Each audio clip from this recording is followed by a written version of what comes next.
All right, the breaking news this morning, President Biden moments ago challenged Donald Trump to debate as soon as next month.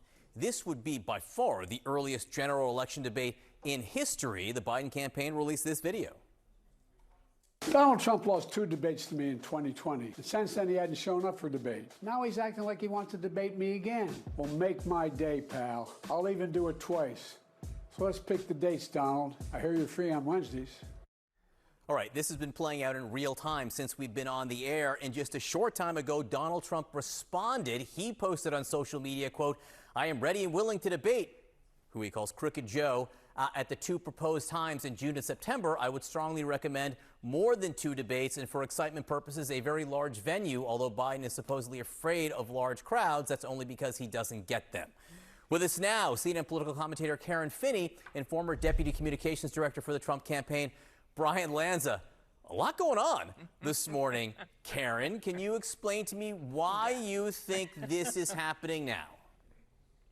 Yes. In fact, I was just hearing from the Biden-Harris campaign a couple of things. Number one, in the past, the Commission on Debate, Presidential Debates, has had a challenge actually enforcing their own rules. And given that Donald Trump has a shaky history when it comes to debates, he's going to show up, he's not going to show up. We ended up with 2 last time. The Biden campaign, I think, decided, okay, let's put our cards on the table. You say you'll debate anywhere, anytime, anyhow. Let's do it. And let's do 2. And let's have those debates before people start voting with early votes so that people can see these 2 men, have this conversation about, I think what we'll see is revenge and retribution. And then we'll see, President Biden talking about the future. So I think they're calling Trump's bluff, basically. Yeah, Brian, it is interesting for all the strange words, not strange, caustic words we're getting on both sides from President Biden and then Donald Trump here. There actually is a grain of agreement here, which is both campaigns saying they want to debate early, as soon as next month, and both campaigns saying they want to do it outside the confines of the Presidential Debate Commission, basically throwing that out and starting something new. Am I being naive here, or is there actual agreement? Well, first of all, thank you for having me. Listen, there's huge agreement that you have. I mean, first of all, I'd say that this is a huge win for President Trump and his campaign, drawing out Joe Biden early. Remember, early on, Joe Biden even questioned whether he was going to do any debate. Now, Joe Biden's saying, "I'll debate in June." So that's a huge win, sort of strategically for the campaign, showing that that Trump is leading the conversation and Joe Biden is following.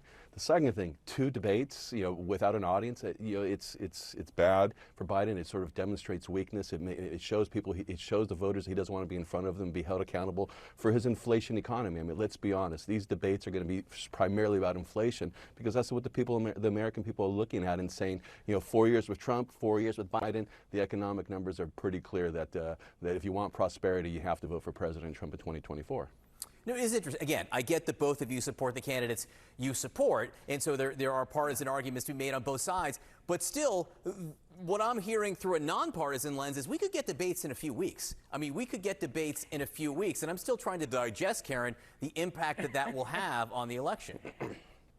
Yeah, it's huge. And look, I think to answer your other question, yes, there is some agreement. I think there are concerns about the way that the Commission on Presidential Debates, sort of the spectacle that those events have become, although I think pretty much anything with Donald Trump is going to end up being a spectacle, but we'll put that aside.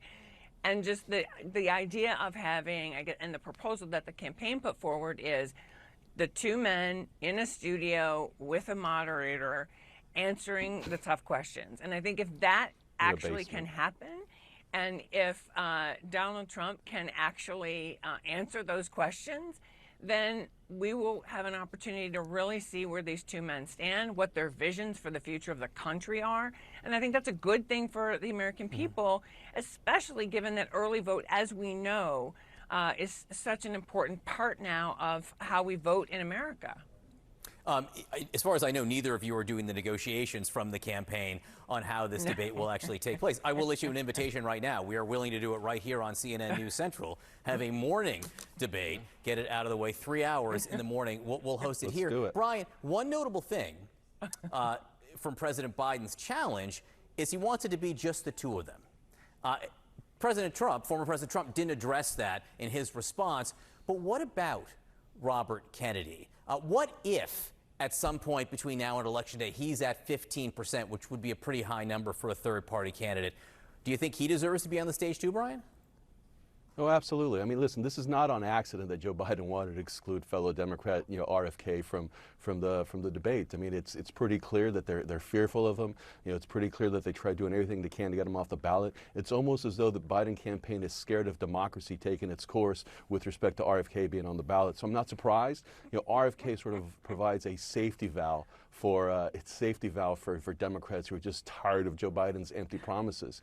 And I think that's what it is. He's having trouble reconstructing his coalition, and he doesn't want to show the general population that there's an alternative to his failed coalition. I will say that many of the recent polls show Robert Kennedy drawing more from Donald Trump, and Donald Trump has actually gone pretty hard against Robert Kennedy recently. Yes. Brian Lanza, Karen Fenney, I really do appreciate you both being with us, and I hope people actually, cut through some of the discussion here to realize there is agreement that people want debates soon. I guess this could happen. That would be stunning. Thank you both.